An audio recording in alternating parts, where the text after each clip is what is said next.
AI advance film making കോഴ്സിന്റെ രണ്ടാമത്തെ ക്ലാസ്സിലേക്ക് എല്ലാവർക്കും സ്വാഗതം. ഇന്ന് നമ്മൾ പഠിക്കുന്നത് പ്രോംപ്റ്റ് എഞ്ചിനീയറിംഗ് അഥവാ പ്രോംപ്റ്റ് ഡിസൈനിങ്ങിനെ കുറിച്ചാണ്. AI ഉപയോഗിച്ച് ഒരു ഇമേജ് ജനറേറ്റ് ചെയ്യുമ്പോഴും അല്ലെങ്കിൽ ഒരു വീഡിയോ ജനറേറ്റ് ചെയ്യുമ്പോഴും അതിന് 3 ഘട്ടങ്ങളാണ് പ്രധാനമായിട്ടുള്ളത്. ഒന്ന്, നമ്മൾ നമ്മുടേതായ രീതിയിൽ AIക്ക് ഒരു നിർദ്ദേശം നൽകുന്നു. രണ്ടാമതായി, നമ്മൾ AIക്ക് നൽകിയ ആ നിർദ്ദേശത്തെ AI മനസ്സിലാക്കുന്നു. മൂന്നാമതായി, നമ്മൾ നൽകിയ പ്രോംപ്റ്റ് അനുസരിച്ച് ഒരു ഔട്ട്പുട്ട് ആർട്ടിഫിഷ്യൽ ഇൻ്റലിജൻസ് നമുക്ക് ജനറേറ്റ് ചെയ്ത് നൽകുകയും ചെയ്യുന്നു. അങ്ങനെ 3 ഘട്ടങ്ങളാണ് ഇതിനുള്ളത്. AIയുടെ ഭാഗത്തു നിന്നും ലഭിക്കുന്ന ഔട്ട്പുട്ടിനെ സ്വാധീനിക്കുന്നത് പ്രധാനമായിട്ട് 2 ഘടകങ്ങളാണ്. ഒന്നാമതായിട്ട് നമ്മൾ AIക്ക് നൽകുന്ന നിർദ്ദേശം. രണ്ടാമതായി, AI അതിനെ ട്രെയിൻ ചെയ്തിരിക്കുന്ന ഡാറ്റാ ബേസിൽ നമ്മൾ നൽകിയ നിർദ്ദേശത്തെ എങ്ങനെ മനസ്സിലാക്കുന്നു എന്നതാണ്. അപ്പോൾ നമുക്ക് നല്ലൊരു ഔട്ട്പുട്ട് AIയുടെ ഭാഗത്തു നിന്നും ലഭിക്കാൻ ചെയ്യേണ്ടത് വളരെ വ്യക്തതയോടെയും കൃത്യമായിട്ടും പ്രോംപ്റ്റ് നൽകുക എന്നതാണ്. ഇനി ഈ ഒരു ചിത്രത്തിലേക്ക് നിങ്ങളൊന്ന് നോക്കുക. ഇവിടെ 3 ഇമേജ് ആണുള്ളത്. AI ഫിലിം മേക്കിംഗ് മേഖലയിൽ 3 തലത്തിലുള്ള ക്രിയേറ്റേഴ്സ് ആണ് ഉള്ളത്. അതാണ് ഈ ഒരു ചിത്രത്തിൽ നിങ്ങൾ കാണുന്നത്. ആദ്യം കാണുന്നത് ബേസിക് പ്രോംപ്റ്റുകൾ നൽകിക്കൊണ്ട് ഇമേജുകളും വീഡിയോകളും നിർമ്മിക്കുന്ന ആളുകൾ. ഇതൊരു സിമ്പിൾ പ്രോംപ്റ്റ് കൊടുത്ത് ജനറേറ്റ് ചെയ്ത ചിത്രമാണ്.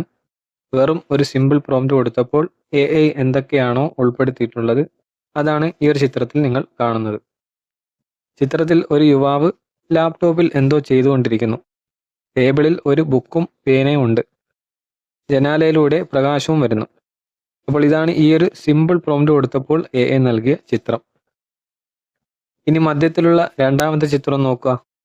ഒരു ഫിലിം ഡയറക്ടറുടെ മൈൻഡ് സെറ്റുള്ള ഒരാൾ എഴുതി തയ്യാറാക്കിയ പ്രോംപ്റ്റ് വെച്ച് നിർമ്മിച്ച ഒരു ചിത്രമാണിത്. ഈ ഒരു ചിത്രത്തിൽ ഒരു ഡയറക്ടർ തൻ്റെ മനസ്സിൽ കണ്ട കാര്യങ്ങളാണ് ഈ കാണുന്നത്. തൻ്റെ മനസ്സിലുള്ള കാര്യങ്ങളെല്ലാം ഇന്നാലിന രീതിയിൽ അറേഞ്ച് ചെയ്യണമെന്ന് പ്രത്യേകം പ്രോംപ്റ്റായിട്ട് എഴുതി കൊടുത്ത് ജനറേറ്റ് ചെയ്തപ്പോൾ ആർട്ടിഫിഷ്യൽ ഇൻ്റലിജൻസ് നൽകിയ ചിത്രമാണിത്. ഈ ഒരു ചിത്രത്തിൽ നോക്കിയാൽ ഒരു യുവാവ് മേശപ്പുറത്തുള്ള ഒരു ഡയറിയിൽ പേന കൊണ്ടെന്തോ എഴുതിക്കൊണ്ടിരിക്കുന്നത് കാണാം. മേശപ്പുറത്ത് ഒരു ലാപ്ടോപ്പും കാണാം. അതുപോലെ മേശപ്പുറത്ത് പെൻ ഹോൾഡറിൽ കുറച്ച് പേനകൾ വെച്ചിരിക്കുന്നതും വാളിൽ ചില ചിത്രങ്ങൾ ഫ്രെയിം ചെയ്ത് വെച്ചിരിക്കുന്നതും കാണാം. അതുപോലെ ബുക്കുകൾ അടുക്കി വെച്ചിരിക്കുന്ന ഒരു ഷെൽഫും ഉണ്ട്. ഒരു ജനാലയും അതിലൊരു കർട്ടനും ഉണ്ട്. അപ്പോൾ ഇതൊക്കെയാണ് ഈ ഒരു ചിത്രത്തിൽ ഒരു ഡയറക്ടർ തൻ്റെ മനസ്സിൽ കണ്ട കാര്യങ്ങളൊക്കെ ജനറേറ്റ് ചെയ്തപ്പോൾ കിട്ടിയത്. ഇനി മൂന്നാമത്തെ ചിത്രത്തിലേക്ക് നോക്കൂ. ഇവിടെ ഒരു ഡയറക്ടറുടെ മനസ്സിലുള്ള കാര്യങ്ങൾ ഒരു പ്രോംപ്റ്റായി ഡിസൈൻ ചെയ്തതു മാത്രമല്ല, ഒരു ഡയറക്ടർ ഇമാജിൻ ചെയ്യുന്ന വിഷ്വൽസിൽ എന്തെല്ലാം വിഷ്വൽ സ്റ്റോറി ടെല്ലിംഗ് ടെക്നിക്കുകൾ ഉപയോഗിക്കണമെന്ന് കൃത്യമായി എഴുതി തയ്യാറാക്കുകയും ആ തയ്യാറാക്കിയ പ്രോംപ്റ്റിനെ വീണ്ടും AI ഉപയോഗിച്ച് തന്നെ കൂടുതൽ എൻഹാൻസ് ചെയ്തതിന് ശേഷം ആവശ്യമായിട്ടുള്ള ഇമേജുകളും വീഡിയോകളൊക്കെ നിർമ്മിച്ചെടുക്കുന്നു. അപ്പോൾ ഇതാണ് ഒരു AI ഡയറക്ടർ ചെയ്യുന്നത്. ഇവിടെ 2 കാര്യങ്ങളാണ് ഉള്ളത്. ഒന്ന്, ഡയറക്ടറുടെ മൈൻഡ് സെറ്റ്. അതായത് നമുക്ക് വേണ്ട ചിത്രം അല്ലെങ്കിൽ വീഡിയോ എന്തായിരിക്കണം എന്നതിനെക്കുറിച്ച് വ്യക്തമായിട്ടുള്ള ഒരു കാഴ്ചപ്പാട്. രണ്ടാമതായിട്ട്, ആ മനസ്സിലുള്ള കാഴ്ചപ്പാടിനെ ഒരു പ്രോംപ്റ്റ് രൂപത്തിൽ എഴുതി തയ്യാറാക്കുകയും എന്നിട്ട് എഴുതി തയ്യാറാക്കിയത് AIൻ്റെ സഹായത്തോടു കൂടി എൻഹാൻസ് ചെയ്ത് ഇമേജുകളും വീഡിയോകളും നിർമ്മിക്കാൻ വേണ്ടി ഉപയോഗിക്കുന്നു. ഇനി നമുക്ക് 3 രീതിയിലും പ്രോംപ്റ്റുകൾ നൽകി ചിത്രങ്ങൾ നിർമ്മിച്ച് നോക്കാം. അപ്പോൾ അത് തമ്മിലുള്ള വ്യത്യാസങ്ങൾ എന്താണ് നിങ്ങൾക്ക് മനസ്സിലാവുന്നതെന്ന് നിങ്ങൾ നോക്കുക. അപ്പോൾ അതിനായിട്ട് ഞാനിവിടെ ഉപയോഗിക്കുന്നത് ജെമിനി തന്നെയാണ്. അപ്പോൾ സിമ്പിളായിട്ട് കാണിച്ചു തരാൻ വേണ്ടിയിട്ടാണ്. നിങ്ങൾക്ക് ഏത് AI ടൂളിലും നോക്കാം. അപ്പോൾ അതിനായി ഞാനിവിടെ ജെമിനി ഓപ്പൺ ചെയ്യുകയാണ്. അപ്പോൾ ആദ്യം ഞാനൊരു സിമ്പിൾ പ്രോംപ്റ്റ് കൊടുത്തുകൊണ്ട് ഒരു ഇമേജ് ഇവിടെ ജനറേറ്റ് ചെയ്യാൻ പോവുകയാണ്. ഞാൻ കൊടുക്കുന്ന പ്രോംപ്റ്റ് ഇങ്ങനെയാണ്: ഒരു സുന്ദരിയായ മലയാളി യുവതി ഒരു പൂച്ചക്കുട്ടിയോടൊപ്പം ഇരിക്കുന്നു. ഒരു സുന്ദരിയായ മലയാളി യുവതി ഒരു പൂച്ചക്കുട്ടിയോടൊപ്പം ഇരിക്കുന്നു. അപ്പോൾ ഇത്ര മാത്രമാണ് ഞാനിവിടെ കൊടുക്കുന്നത്. അപ്പോൾ ഇത് മാത്രം കൊടുത്തുകൊണ്ട് ഞാൻ ഈ ഒരു ഇമേജ് ജനറേറ്റ് ചെയ്യാൻ പോവുകയാണ്.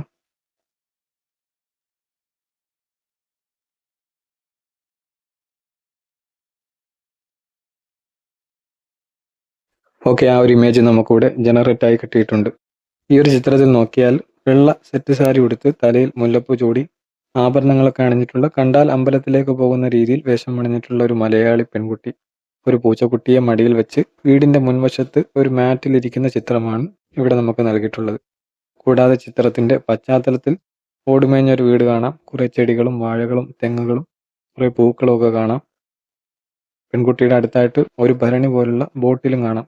അപ്പോൾ ഇതൊക്കെയാണ് ഈ ഒരു ചിത്രത്തിൽ നമുക്ക് കിട്ടിയിട്ടുള്ളത്. ഇനി ഇതേ പ്രോംപ്റ്റ് തന്നെ നമുക്ക് കോപ്പി ചെയ്ത് ഒന്നുകൂടി ജനറേറ്റ് ചെയ്ത് നോക്കാം.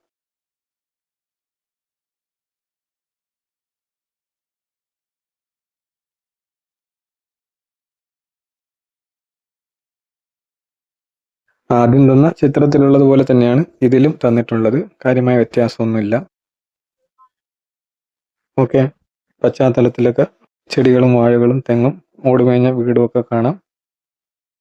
ഏകദേശം ആദ്യത്തെ ചിത്രത്തിലുള്ളത് പോലെ തന്നെയാണ് ഇതിലും ലഭിച്ചിട്ടുള്ളത്. ഇനി നമുക്ക് ഈ ഒരു പ്രോംപ്റ്റ് കോപ്പി ചെയ്തിട്ട് മറ്റേതെങ്കിലും AI ടൂളിൽ ജനറേറ്റ് ചെയ്ത് നോക്കാം. എങ്ങനെ കിട്ടുമെന്ന് നമുക്ക് നോക്കാം.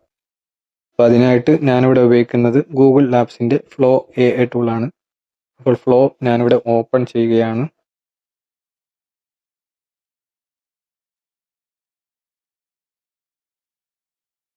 ഞാൻ നേരത്തെ കോപ്പി ചെയ്ത ആ ഒരു പ്രോംപ്റ്റ് ഇവിടെ പേസ്റ്റ് ചെയ്ത് ആ ഒരു ചിത്രം ഇവിടെ ഒന്നുകൂടി ജനറേറ്റ് ചെയ്യാൻ പോവുകയാണ്. 2 ഇമേജിനുള്ള ഓപ്ഷനാണ് ഇവിടെ കൊടുത്തിട്ടുള്ളത്. ഓക്കെ, അപ്പോൾ ആ 2 ചിത്രം നമുക്കിവിടെ ജനറേറ്റ് ആയിട്ടുണ്ട്. നേരത്തെ ജെമിനി നമുക്ക് എങ്ങനെയാണോ ചിത്രം തന്നത് ഏകദേശം അതുപോലുള്ള ചിത്രം തന്നെയാണ് ഫ്ലോയിലും നമുക്ക് കിട്ടിയിട്ടുള്ളത്. ചെറിയ വ്യത്യാസങ്ങൾ മാത്രമേ ഈ ഒരു ചിത്രത്തിൽ ഉള്ളൂ. മറ്റ് ചിത്രത്തിലുള്ള പോലെ തന്നെ സെറ്റ് സാരി ഉടുത്ത് തലയിൽ മുല്ലപ്പൂ ചൂടിയ ആഭരണങ്ങളൊക്കെ അണിഞ്ഞിട്ടുള്ള ഒരു പെൺകുട്ടി, ഒരു പൂച്ചക്കുട്ടിയെ മടിയിലിരുത്തിയിട്ടുള്ള ചിത്രമാണ് ഇവിടെ നമുക്ക് 2 ചിത്രത്തിലും നൽകിയിട്ടുള്ളത്. ഈ ഒരു ചിത്രത്തിൽ ആ ഒരു പെൺകുട്ടി ഇരിക്കുന്നത് പഴയ രീതിയിലുള്ള തടി കൊണ്ടുണ്ടാക്കിയ ഒരു ചാരു ബെഞ്ചിലാണെന്ന് മാത്രം. ഇതാണ് ഈ ഒരു ചിത്രത്തിലുള്ള ആകെ വ്യത്യാസം. ഈ ഒരു പ്രോംപ്റ്റ് നമ്മൾ എത്ര പ്രാവശ്യം ആരൊക്കെ കൊടുത്താലും ഏകദേശം ഇതുപോലെയൊക്കെ തന്നെയായിരിക്കും ഇമേജ് ജനറേറ്റ് ആയിട്ട് ലഭിക്കുന്നത്. ഇനി നമുക്ക് ഈ ഒരു പ്രോംപ്റ്റ് അല്പം ഒന്ന് ചേഞ്ച് ചെയ്ത് നോക്കാം. ഇവിടെ മലയാളി യുവതി എന്നുള്ള മലയാളി എന്നുള്ള ഒരു വാക്ക് മാത്രം മാറ്റി പകരം അമേരിക്കൻ എന്ന വാക്ക് എഴുതി കൊടുക്കുക. എന്നിട്ട് ഞാൻ ആ ഒരു ഇമേജ് ഒന്നുകൂടി ജനറേറ്റ് ചെയ്യാൻ പോവുകയാണ്. ഓക്കെ, ആ ഒരു ചിത്രം നമുക്കിവിടെ ജനറേറ്റ് ആയിട്ടുണ്ട്. നേരത്തെയുള്ള ചിത്രത്തിൽ നിന്നും വലിയ വ്യത്യാസമാണ് ഇപ്പോൾ നമുക്ക് ലഭിച്ച ചിത്രത്തിലുള്ളത്. നേരത്തെ കണ്ട വിഷ്വൽ ഐഡിയയേ അല്ല ഈ ഒരു ചിത്രത്തിൽ കാണുന്നത്. കംപ്ലീറ്റ് ആയി മാറിയിട്ടുണ്ട്. ചിത്രത്തിൽ ഒരു ബുക്ക് ഷെൽഫ് ഉണ്ട്. ഷെൽഫിൽ ബുക്കുകളുണ്ട്. ഫർണിച്ചറുകൾക്ക് വളരെ വ്യത്യാസമുണ്ട്. മാത്രമല്ല ഒരു മനോഹരമായ ജനാലയുണ്ട്. അതിൽ ചെടിച്ചട്ടിയിൽ ചെടിയും വെച്ചിട്ടുണ്ട്. അതുപോലെ നേരത്തെ കണ്ട രീതിയിലുള്ള ആ ഒരു പെൺകുട്ടിയേ അല്ല. അങ്ങനെ മൊത്തത്തിൽ ഒരു മാറ്റമാണ് ആ ഒരു വാക്ക് മാത്രം മാറ്റിയപ്പോൾ തന്നെ സംഭവിച്ചത്. അപ്പോൾ AIക്ക് നമ്മൾ നൽകുന്ന ഓരോ വാക്കും കുത്തും കോമയൊക്കെ തന്നെ നമുക്ക് ലഭിക്കുന്ന ഫൈനൽ റിസൾട്ടിന് വളരെയധികം മാറ്റങ്ങൾക്ക് കാരണമായി തീരുന്നതാണ്. അപ്പോൾ വളരെ കൃത്യമായി പറഞ്ഞു കൊടുത്താൽ മാത്രമേ നമ്മുടെ മനസ്സിലുള്ള വിഷ്വൽ ഐഡിയ കൃത്യമായി ജനറേറ്റ് ചെയ്തെടുക്കാൻ നമുക്ക് സാധിക്കുകയുള്ളൂ. നമ്മൾ നേരത്തെ കൊടുത്ത ആ ഒരു പ്രോംപ്റ്റിൽ എന്തുകൊണ്ടാണ് അങ്ങനെ ഒരേ രീതിയിലുള്ള ഇമേജ് എപ്പോഴും നമുക്ക് ലഭിച്ചതിൻ്റെ കാരണം ഈ ആർട്ടിഫിഷ്യൽ ഇൻ്റലിജൻസിൻ്റെ ഒക്കെ ഒരു പ്രോബ്ലമാണ്. നമ്മൾ മലയാളി യുവതി എന്ന് ആ ഒരു പ്രോംപ്റ്റ് നൽകിയാൽ AI അപ്പം തന്നെ തീരുമാനിച്ചിട്ടുണ്ട് മലയാളി യുവതി എന്നാൽ അത് അമ്പലത്തിൽ പോകാൻ നിൽക്കുന്ന സാരി ഉടുത്ത ആഭരണങ്ങളൊക്കെ അണിഞ്ഞിട്ടുള്ള ഒരു യുവതിയാണ് എന്നാണ്. അതുകൊണ്ടാണ് ഈ രീതിയിലൊരു ഇമേജ് നമുക്ക് നിർമ്മിച്ചു തന്നത്. നമ്മളിനി ഇതേ പ്രോംപ്റ്റ് കോപ്പി ചെയ്തിട്ട് ChatGPT പോലുള്ള AI ടൂളുകളിൽ കൊടുത്ത് സിനിമാറ്റിക് സ്റ്റൈലിലുള്ള ഒരു ഇമേജ് നിർമ്മിക്കാൻ വേണ്ട ഒരു പ്രോംപ്റ്റ് തയ്യാറാക്കി തരാൻ പറഞ്ഞാലും ChatGPT അത് തയ്യാറാക്കി തരും. പക്ഷേ ആ ഒരു പ്രോംപ്റ്റ് വെച്ചുകൊണ്ട് ഇമേജ് ജനറേറ്റ് ചെയ്യുമ്പോഴും നമുക്ക് ഏകദേശം ഇതുപോലെയൊക്കെ തന്നെയായിരിക്കും ഇമേജ് ലഭിക്കുന്നത്. ഇവിടെയാണ് നമുക്ക് പ്രോംപ്റ്റ് എഞ്ചിനീയറിംഗ് പഠിക്കുന്നതിൻ്റെയും പ്രോംപ്റ്റ് ഡിസൈൻ ചെയ്യുന്നതിൻ്റെയും ആവശ്യകത വരുന്നത്. നമ്മുടെ മനസ്സിലുള്ള വിഷ്വൽസ് അതേ രീതിയിൽ ജനറേറ്റ് ചെയ്ത് കിട്ടണമെങ്കിൽ നമ്മൾ തന്നെ പ്രോംപ്റ്റ് എഴുതാനായിട്ട് ശ്രമിക്കണം. അപ്പോൾ മാത്രമേ നമ്മുടെ മനസ്സിൽ നമ്മൾ കണ്ട ആ ഒരു ഐഡിയ ഇമേജായിട്ട് ജനറേറ്റ് ചെയ്തെടുക്കാൻ സാധിക്കുകയുള്ളൂ. അപ്പോൾ ഇതാണ് സിമ്പിൾ പ്രോംപ്റ്റ് കൊടുത്തിട്ട് നമുക്ക് ജനറേറ്റ് ആയിട്ടുള്ള ചിത്രങ്ങൾ. ഇനി കുറച്ചുകൂടി അഡ്വാൻസ് ലെവലിൽ കൊടുത്തുകൊണ്ട് വീണ്ടും ഇമേജുകൾ നമുക്ക് ജനറേറ്റ് ചെയ്യാം. അത് അടുത്ത വീഡിയോയിൽ ഇതിൻ്റെ പാർട്ട് 2 ആയിട്ട് നമ്മൾ പറയുന്നതാണ്. എന്നാൽ തൽക്കാലം ഈ ഒരു വീഡിയോ ഇവിടെ വൈൻഡ് അപ്പ് ചെയ്യുകയാണ്. തീർച്ചയായിട്ടും നിങ്ങൾ ഇതുപോലെ പല രീതിയിൽ സിമ്പിൾ ആയിട്ടുള്ള പ്രോംപ്റ്റുകൾ കൊടുത്തുകൊണ്ട് ധാരാളം ചിത്രങ്ങൾ പല AI ടൂളുകളിലും നിർമ്മിച്ചു നോക്കുക.